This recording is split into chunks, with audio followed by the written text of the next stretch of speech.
Hey everybody, and welcome back to this week's reading vlog.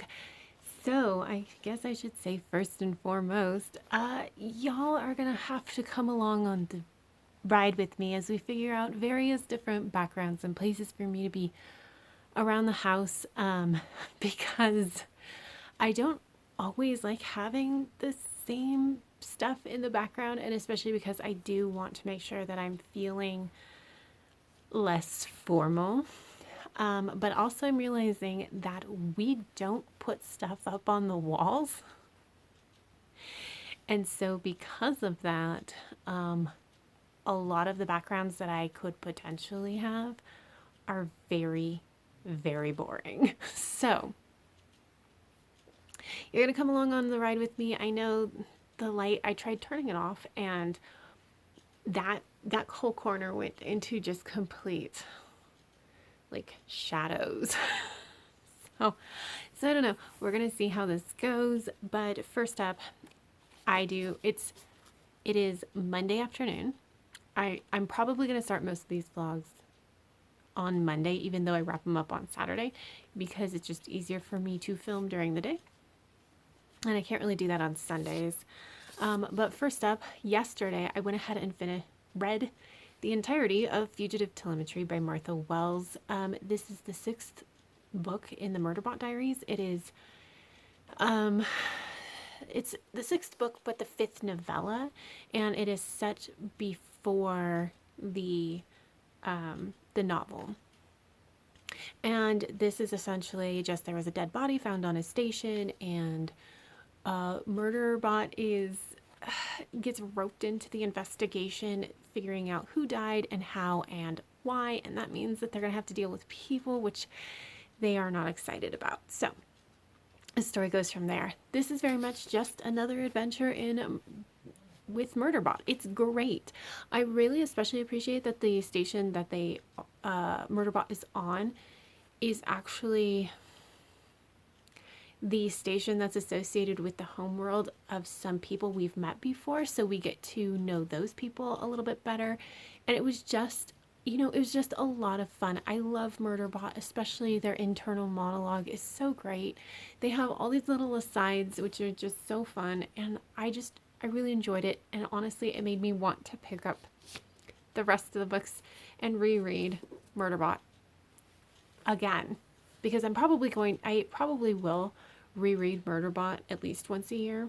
I can feel that in my bones. This is really, especially because they're novellas, like that's super easy to do.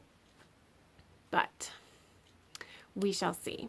So I then picked up Brisingr by Christopher Paolini. This is the 3rd book in the Inheritance cycle, a young adult fantasy about dragons and stuff. This is a book I am not excited to be reading. It is the book that my older child picked out. He knows that I'm not enjoying these books. We have conversations about it, and actually some really good conversations about it. Not loving it. But I'm not loving this series, so I was not thrilled to pick this up. But I am already 54 pages in, and I've kind of accepted the kind of plot that this is likely to have, like each of the books is likely to have, but I haven't yet accepted the writing style, of which it's not good. Like, it's just, and especially in this book, I feel like Christopher Paolini has a very particular writing style, and he's kind of leveled it up, so it's not quite clunky anymore, but it's still not good. It is descriptive when it probably shouldn't be. Like in the middle of like action scenes, it'll be super descriptive, but also just how he writes his sentences, I do find myself lost in the middle, and like a couple times I found myself reading the first part of the sentence and then like skipping the second half, which is not good. I don't really want to be doing that. And so it's not bringing me joy. Like I just don't love this. So but I have to read it because I promised I would. So my plan is I'm going to try to read at least 100 pages a day. If I can read 125 a day, I will be able to finish this by the end of Saturday. And honestly, that's really what I would prefer, is I'd love to finish this, because I don't really want to read it. And so if I can just power through, and 125 pages is actually very doable. I just have to be really, really focused on this week. But that's kind of the plan right now. And then alongside that, so every like 25 to 50 pages, probably 50. So like every 50 pages, I'm allowed to read a chapter of something else. That's generally how I've been working it with Aragon. And so for Brisingr, I decided to pick up Of Wars and Memories and Starlight by Aliette de Bodard, and this is a short story collection, which is predominantly, the stories are predominantly set in the Shuya universe, although I've now read the introduction, and I found out that it's not just Shuya universe stories, so that's exciting, but also I found out some of the history of this universe, which is actually really cool. So the whole universe posits this idea that China actually discovered America first instead of Western Europe. And so everything looks very different, but their colony in America is called Shuya. And so the earlier stories in this universe are very Chinese inspired, whereas the later stories are more Vietnamese inspired, because there's like, now it's introduced as like there's a rival player, like, you know, a large player in this universe, and it's the Diviet, I believe is how it's pronounced. I looked up all the pronunciations for this, so I'm as close as I think I can be. But yeah, so the later stories in the universe are much more Vietnamese, and it's pretty, I think it's just, once it switched over, it didn't really go back to Chinese, which is actually still pretty cool.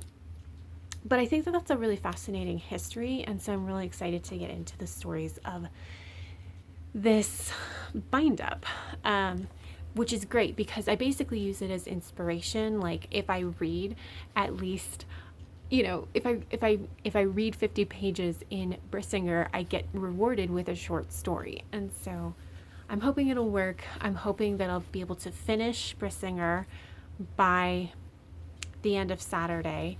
And if I do, I'll probably have also finished up Of Wars and Memories and Starlight. So that's the plan for this week. I don't have a ton going on this week, so I should be able to actually get a lot of reading done. Like I said, I've already read 50 pages. I did that this morning, which is great. So only like 50 to 75 more to go. And yeah, that's where we're at with this update. Like I said, you'll probably see me in various spots around my house as I figure out good places to film, and also like lighting, because most of the places that I would film are probably going to be downstairs, and my downstairs is a cave, so we will have to figure out this together. But that is it for this update, guys. Bye. Hey guys. So now, it is now Wednesday afternoon, almost 3 o'clock, so I figured that I should go ahead and give you an update. So first up, my main focus, Brisingr. I am now 272 pages into this, and I am dying a little bit on the inside. So here's the thing. So if you've never read these books, just know that the story, the plot, the world building, almost everything about it is very much a 3-star read. It's just so typical. It's utterly forgettable, honestly, unless it's your first. See, and I think that so many people are attached to it because they read it as like teenagers or when they were just getting into fantasy, especially dragon fantasy, and there's a certain amount of nostalgia for it. But coming into it as an adult who's read a crap ton of fantasy, it's very typical, very forgettable. However, what really drags us down is the writing style, and it's so overblown, and there's so much like description and adjectives, especially where we don't need it, and like all the characters make these paragraph long speeches at the drop of a hat, and it's such a slog. And so like it's not a bad story, it's not good enough for me generally to want to have to make my way through it. And so like, and as I always mention, this is not a book that I'm allowed to DNF, so I have to just get through it. Now, like I said, I am on page 272. By the end of the day, I do want to try to get to 375. If I do so, I will be on track to finish this by Saturday. I really am just trying to power through this because I'm not enjoying it. I know I need to read it. I'm not enjoying it. Let's just get it over with, right? So that's really what I'm trying to do. If I can finish it before Saturday, I would love that, but like I have to be really cautious so that I'm not pushing myself so hard that I end up kind of burning out a little bit on reading. It's all a balancing act. And so far, this is just, it's not great. It's like the writing is no longer clunky, at least, but I feel like he just got more purple. And so it's not been great. Thankfully, I do have my friend Julie who I can message with all of my thoughts about this as I'm reading it, every little petty thing that I think. And so that's been very useful. But I do think that I will be able to get through the 100 pages today. I don't really have anything major going on for the rest of the day. So hopefully that will be fairly easy to accomplish. I'm going to try. But the other book that I'm in the middle of Wars and Memories in Starlight by Aliette Bodard. So this book, I was thinking I would read a short story every 50 pages, and that's not happening, is the reality. So I read my first short story this morning, and it was great. And I really enjoyed it, and I realized that these are the kind of stories that I want to savor and take my time with, more so than I normally do anyway. And so what I'm finding is that I only have a certain amount of time to read, and I kind of would rather push through more of Brisingr than to use up more of the time to read one short story, and or like go really fast through my short story and not savor it the way that I want to. So I've honestly been putting this off more than I kind of thought I was going to. I'm okay with it because these are such interesting stories, and I'm okay like putting off reading this until I can savor it, because like then I will just enjoy it so much more. But the first story that I read was actually incredibly interesting. I think it's called, I don't actually remember what it's called because I am terrible at short story names, but it's called The Shipmaker, and it's actually really interesting. And it's one of the I wish I had read that story before I had read The Tea Master and the Detective, because it would have explained a few things that would have been useful. So I think that like I said, once I finally get to this and I read through this, it'll be great. I will very likely enjoy it, and then I'll probably reread The Tea Master and the Detective, because I think with having more context from these short stories, that story will be much better. Now, for the rest of the week, like I said, I'm trying to read 125 pages a day. And like I thought that would be really realistic because I don't have a ton going on this week, and then I remembered that I have to deal with my yard. So I am currently waging a one-person war against the dandelions in my yard, and I'm pretty sure the dandelions are currently winning. So like every day I go out and I weed for a while and until I can't handle it anymore. And then I come back inside, and then like the next day I have to go back out and do more. And so obviously this is cutting into my reading time. I always forget that's because we never know exactly when the dandelions are going to spring up, but like once it does, you have to be on it. Otherwise they just spread like nobody's business. So, and I'm trying to make sure that like, especially because I do have the time to go weed, that I actually am, so that it doesn't spread to my neighbors. But yeah. So like my war on the dandelions is actually interfering with my ability to read. So like I think that I still can do the 125 pages a day. It's just going to be a little bit harder than I expected. So we shall see how it goes, and I will check in a little bit with another update. Bye. Hey everybody, it is Friday afternoon, about 2:15, and I figured I should come and update you guys. It's gonna be a quick, small update because like I don't have much to say, but I have not gotten any farther on Of Wars and Memories and Starlight, which I've pretty much just set aside so that I can really focus on Brisingr by Christopher Paolini. So I am now on page 578, and nothing, I don't really have any different thoughts. It's still a lot of the same, right? Like the plot is fine, and it doesn't really surprise me in any way. The characters are who they are. Like the world is still there. Like it's all just a whole bunch of stuff that I am not at all surprised about. So I really don't have a ton to say. But I am on page 578, which is great. By the end of the day, I want to be on page 625 so that tomorrow I can go ahead and finish it out. Now, of course, like if I get past 625 tonight, that would be the best.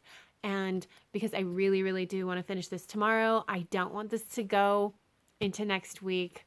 It will make me a bit unhappy, I think, if it continues on beyond Saturday. So I'm trying really, really hard to actually do this. But one of the things that I did want to talk to you guys about is that, like, I know I am not at all shy about the fact that I don't like the Inheritance Cycle series.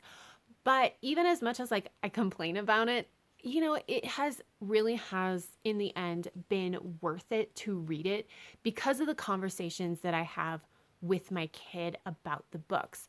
And one of those conversations happened yesterday, actually. So I had told him I was in the middle of reading it, and I told him where I was in the book. And he asked, "Do you like it?" And I said, "Well, no," which is not news. And we've talked about why, and the fact that, like, it seems really new and exciting when you've never read a fantasy or a dragon fantasy or anything like that. It just seems really cool. And especially because of the vocabulary that Christopher Paolini uses in his writing, it feels very grown up. And so, like, especially if you're a youth who's reading this for the first time, it feels very grown up. And like as a grown up, I look at it and I'm like, oh no, this is a YA. But when you're a youth, it definitely feels very grown up, right? And so we've talked about that before, where, like, when it's your first, it feels very new and different, but when you've been around fantasy for a while, it just feels like same old, right? And so we've had this conversation before, and I did say, like, look, like, everything, all the world building and the characters and the plot, it's all very run of the mill. It's nothing unique, but it's not bad, and I would be able to enjoy it more because run of the mill and not having any surprises can still be really fun. Like, but the writing style doesn't really work for me. And so, of course, he asked, okay, well, what about the writing style? And I said, well, as a side note, so I explained to him that I don't have aphantasia, which is essentially aphantasia is where you just can't form images in your head. So when people are like, picture this, like, you literally can't picture it because you don't have that ability. And so I don't have aphantasia, but like everything else, it's kind of on a spectrum from can't form an image at all to being able to form really, really detailed images in your head. And I'm much more on the side of I can form an image. It's just, it is so fuzzy and lacking in detail that it's functionally useless. So like I can't even honestly close my eyes and picture my spouse's face. And not because I don't remember it, but because, like, I just can't form the image. And so, like, so I explained all of this to him, and he said, oh, I form really detailed pictures. So he's actually on the opposite side of the spectrum. And I said, okay, so that makes sense. That makes sense why you would love this writing, because the writing is so descriptive that it helps you build that picture. And he's like, yeah, it's great. And I can form like movies inside my head with these stories. And I said, okay, well, now think about me where I can't really form a picture at all. And he said, and he kind of thought about it for a moment. He's like, oh, like, like, and I'm like, right? I don't care about the descriptions because it's meaningless to me. You're going to give me all these details that don't matter to anything. It doesn't matter the details don't matter to the story. It's really just to form this picture that I don't form in my head. And so So I said, so the really descriptive writing is just too much for me. It's just, I don't like it because it's stuff that's just honestly extra words to me. And so we talked a little bit more about that. And like, by the way, if you're interested in aphantasia, I will leave a link down below to the SciShow episode that describes exactly like what's happening. But it helped him because it was not just, oh, mom doesn't like this book. It's that this is not the right kind of book for mom, and that there may be books that he asks me to read that are really great for him, but like are the worst kinds of reads for me. And so it was just really good to kind of have that discussion of people are different, and yeah, it affects what you end up liking and disliking. And so that's the kind of conversations that we sometimes come up with, right? Like, not just, we've had conversations about things like intended audience, for instance. We've had conversations about like writing style before this. But we also sometimes delve into like the character choices and things. And all of these conversations are really, really good, especially especially for a 10-year-old, and having an understanding of just how different people can be, I think is a really good thing. So yes, I don't love these books, and I didn't like the How to Train Your Dragon books all that much either. But they do spark some really great conversations, and conversations that my kid and I really enjoy having. So even though I complain about it, I do actually appreciate what it does, for our conversations. So I think that is it. I don't know, like, I think that I'm going to go ahead and go read. It's there's a thunderstorm threatening, so I don't really want to go back out and weed some more, even though the dandelions are... Like, I really thought I might be winning, and then I went outside again earlier this morning, to weed more, and it became quite apparent that I'm actually losing. So I thought I would go back out this afternoon, but it looks like there's a thunderstorm, so I might just take some time to go ahead and read more in Brisingr, see how far I can get. And like I said, hopefully I will be able to read enough today so that tomorrow it's not completely horrible. And maybe even tomorrow I can finish the book a little bit earlier than like right before I have to finish my film my final vlog clip. So we shall see. That is the plan. I think that it's doable, and I don't know. I will slog through the rest. But that's it for now, you guys. Bye. Hey everybody, it is now Saturday night, late. It's about 10:15, so I figured I probably should wrap this up so that I can edit the video so you can have it tomorrow. But I am happy to report that I did actually finish Brisingr, and it was honestly like pulling teeth, but I did it. So good job me. But so as I have stated before, the plot, the characters, the world building, it's all 3 stars. It's nothing super amazing, but it's not really bad either. It's the writing that really has issues. So it's just super overly descriptive, especially in places where it's not necessary or inappropriate, like in the middle of a battle. And like the characters give these long speeches to each other, like paragraphs, without like any broken up being broken up with dialogue from other characters.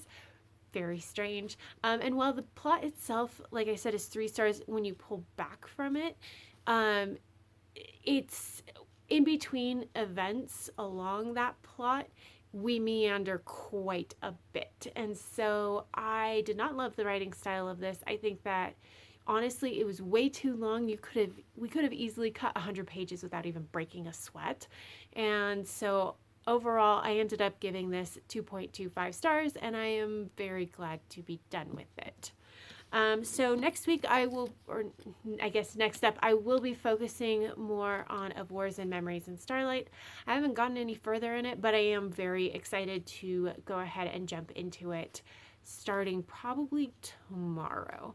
Especially because tomorrow we are doing Mother's Day as kind of like a makeup, because like last week for actual Mother's Day, I wasn't feeling very good. My spouse wasn't feeling very good. So we just like, we'll just push it off a week and celebrate tomorrow. So that's what we're going to be doing. That means I will probably be reading at least a portion of the time. And I am excited for that. But that is all I have. So comment down below. Let me know what you have been reading this week and if what you think of my choices, and if you actually like the inheritance cycle and have read it recently. But that is all I have. So if you like this video, please give it a thumbs up. And until next time, have happy reading, and I will see you in my next video. Bye.